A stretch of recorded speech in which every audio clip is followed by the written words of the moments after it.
हाथ जोड़ के यदि कोई गलती भी हो महागठबंधन के कैंडिडेट से तो उसकी क्षमा करिएगा। जैसे ही चुनाव खत्म होगा रुपौली के विकास की शुरुआत पप्पू यादव के हाथ से शुरू होगा। जब चुनाव की बारी आती है तो आप जनता को बाप बना लेते हैं और चुनाव जाते ही आप कुत्ता से बदतर जिन बदतर करते हैं। एक बार मेरे लिए अपनी बेटी के साथ खड़े रहे, नेता नहीं सूखा था और घाव नहीं, ढोली का घाव नहीं छूटा था और नाक का नेता नहीं सूखा। जब चुनाव आता है तभी आप अखाड़ा बनाते हैं, इस्तेमाल करते हैं सीमांचल और कोसी का। तो मैं मरना पसंद करूंगा, डर के जीना नहीं। मैं चाहूंगा कि नरेंद्र मोदी जी भी आ ही जाएं, उतर ही जाएं, तो पूर्णिया का सौभाग्य हो जाए या दुर्भाग्य तो है ही।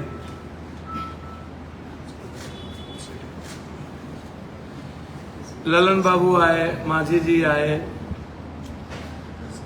चिराग जी आए, संजय बाबू आ गए, सम्राट जी डिप्टी सीएम आ गए, दोनों डिप्टी सीएम आ गए, सारे मंत्री जी आ गए। एक नजर कल्याण कर दिए होते बिहार डिप्टी सीएम साहब, हमारे रोड के गड्ढे को देख लेते। बायसी, डगरवा, अररिया के साइड में जितनी बाढ़ आई हुई है, पानी नदियों का ऊपर है, काली मंदिर की लगभग सीढ़ी डूब गई है, कटाव जारी है। फिर मैं कहूंगा कि रोम जल रहा था, नीरो बंसी बजा रहा था। यह बात एक बार मैंने पहले भी होटल उद्घाटन में कही थी। इतने लोग यहां आए, सर्किट हाउस में, होटल में रहे, एक बार भी इन लोगों को फुर्सत नहीं हुई कि हम नगर निगम पर जो बोझ है होल्डिंग टैक्स का उस पर रिव्यू कर लें, या हम एक बार लाइन बाजार या डॉलर हाउस से जो सड़कें गई है जिसमें पानी गड्ढा भरा हुआ है। पूर्णिया की जनता टैक्स देती है किसी की गुलामी के लिए नहीं, और पूर्णिया की जनता गुलाम नहीं है किसी की।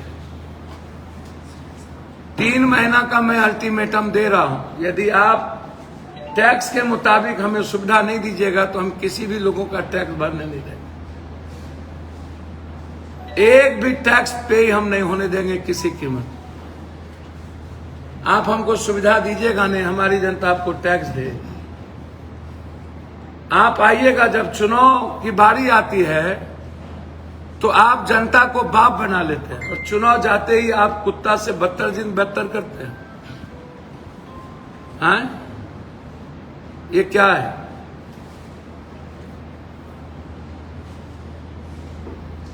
अरे भैया, चिराग जी मेरे भाई हैं, आए थे तो बनमनखी देख लेते। चीनी मिल खत्म हो गई तो कुछ एक फैक्ट्री बन जाती। डिप्टी सीएम साहब बियाडा के हालात को देख लेते। और जीतन राम मांझी मेरे बुजुर्ग हैं। कौन मुसहर कौन राम मंत्री बन रहा है ये सवाल नहीं है, मुसहर समाज की स्थिति कितनी बदतर है ये सवाल। और मुसहर समाज की जिंदगी बदलने के लिए मैं खड़ा हूं।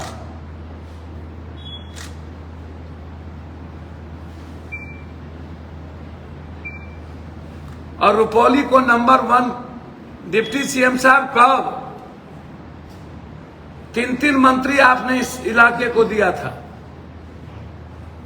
डबल इंजन की सरकार थी। आजादी के बाद इतने लंबे समय तक 20 साल तक मुख्यमंत्री रहने के बाद, और आप खुद कह रहे हैं कि रुपौली अत्यंत पिछड़ी जाति नीतीश कुमार के साथ खड़ी रही, तो फिर रुपौली की दुर्गति में किसकी भूमिका है? अत्यंत पिछड़ी जाति को रुलाने में और उनको अपमान करने में किसकी भूमिका है? रुपौली अत्यंत पिछड़ी जाति और माइनॉरिटीज का इलाका है। 2 वर्ग हैं, चाहे शर्मा हो, ततमा हो, निषाद हो, मल्लाह हो, केवट हो, केवरत हो, गंगोत्री हो, बिंद हो, शाह हो, जसवाल हो, मुसलमान हो, दलित हो। आजाद हिंदुस्तान के बाद सबसे ज्यादा मुख्यमंत्री के कुर्सी पर और सबसे ज्यादा लोगों ने वोट रुपौली का नीतीश कुमार जी को दिया। फिर रुपौली की ये दुर्गति में किसकी भूमिका है? जो लोग बड़ी बड़ी बात करते हैं, लंबी लंबी बात करते हैं, हम उससे जानना चाहेंगे कि नंबर 1 8 महीने के बाद कहिएगा आचार संहिता लग गया, फिर आइएगा बोलिएगा कि नंबर 1 मैं करूंगा। तो 20 साल में आप नंबर 1 कर नहीं पाए, अब आप 6 महीने में नंबर 1 करिएगा। और पप्पू यादव का वादा है 2 साल के अंदर रुपौली की जो भी पुलें होंगी, जो प्राथमिकता होगा 1 से 3 के भीतर, वह 2 साल के अंदर कंप्लीट होगी। रुपौली होके NH, नौगछिया से मोहनपुर होके NH सीधा फारबिसगंज, दूसरी NH सीधा बनमनखी बड़ारा होते हुए जानकी नगर होते हुए सीधा नरपतगंज। ये 2 साल के अंदर पप्पू यादव शिलान्यास कराएगा और काम शुरू करेगा। रोल मॉडल बनेगा पूर्णिया, बिहार और देश के लिए। और जो लोग एयरपोर्ट की बात करते हैं, हमारे एक मित्र, बहुत अच्छे मित्र जिसको मैं बहुत प्यार करता हूं, सम्मान देता हूं, जगन्नाथ मिश्रा जी मेरे पिता की तरह थे। नीतीश बाबू आए थे,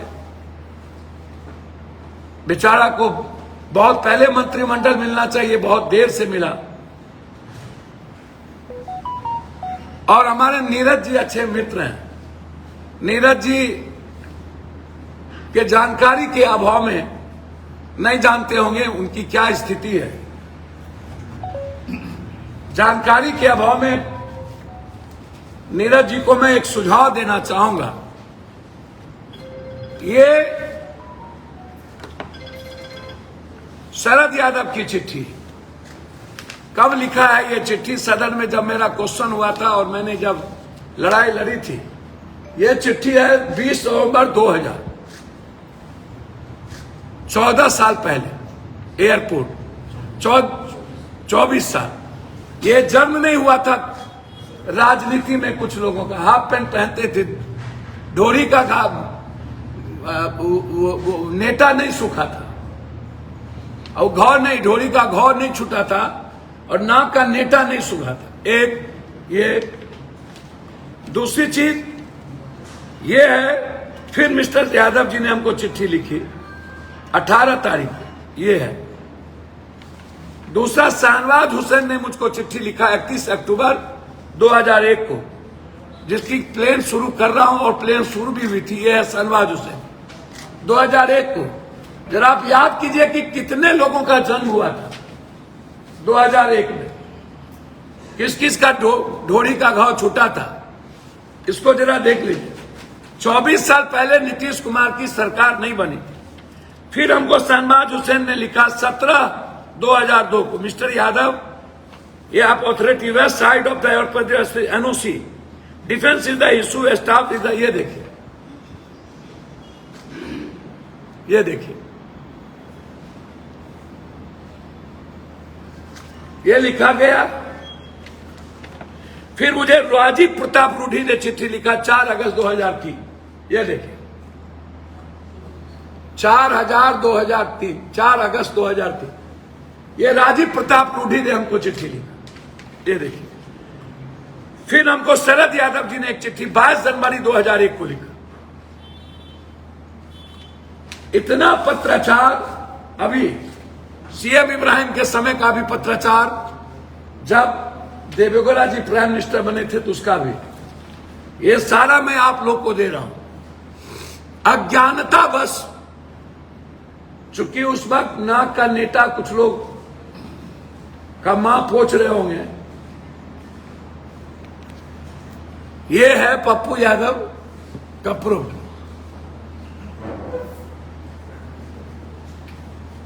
दस साल हम यहां नहीं थे। आप हमको बताइए कि 10 साल हम यहां नहीं थे तो आप क्या कर रहे हैं, लोग क्या कर रहे हैं? 20 सालों से नीतीश कुमार जी क्या कर रहे थे? अभी मैं इसी पर केंद्रित हूं, और रुपौली पर और बाढ़ पे। जो लोग यहां आए थे, क्या रोम जल रहा था बंसी बजाने? जब चुनाव आता है तभी आप अखाड़ा बनाते हैं, इस्तेमाल करते हैं सीमांचल और कोसी का।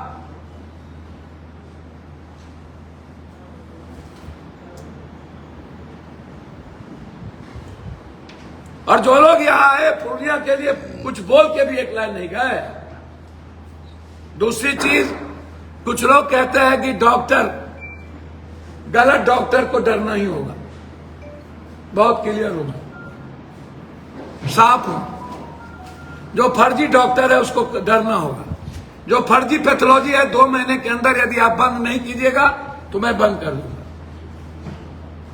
जिस पैथोलॉजी का 4 तारीख के पहले सिविल सर्जन जी ने अपने ऑफिस से सर्टिफिकेट दे दिया, मुझे उस पर आपत्ति नहीं होगी। मैं उसको जीने पर पेट पे लात नहीं मारूंगा। 4 तारीख के बाद यदि आप किसी को भी पैथोलॉजी का ऑर्डर दिए होंगे तो उन्हें आपको कैंसिल करना होगा। नर्सिंग होम, अच्छे डॉक्टर को न डरने की जरूरत है, उसके लिए मैं पागलों की तरह साफ हूं। जनता के हित में मेरे लिए ना कोई पीएम है, ना कोई सीएम है, ना कोई मंत्री है, ना कोई। मैं कानून के दायरे में रह के पप्पू यादव को, यदि सिस्टम ये चाहती हो कि डराना और सरकार, तो मैं मरना पसंद करूंगा, डर के जीना नहीं। सदन के भीतर, लोकसभा के भीतर हर दिन बिहार और पूर्णिया का इशू उठेगा। हर दिन 23 तारीख को यदि लोकसभा शुरू हो रहा है अगस्त तक, तो हर दिन एक ही सवाल होगा, बिहार, पूर्णिया, सीमांचल, कोसी। इसके अलावा दूसरी कोई बात नहीं। बिहार के सारे 13 करोड़ लोग की उम्मीद और भरोसा और बेटा हूं मैं। जो लोग साजिश रचते हैं ना, उसको सुप्रीम कोर्ट तक घसीटेंगे। जरूरत होगी तो इन लोगों के साजिश का पर्दाफाश करें। लेकिन जो लोग ये कहते हैं डरा हुआ, मैं फिर कहता हूं कि जो मंत्री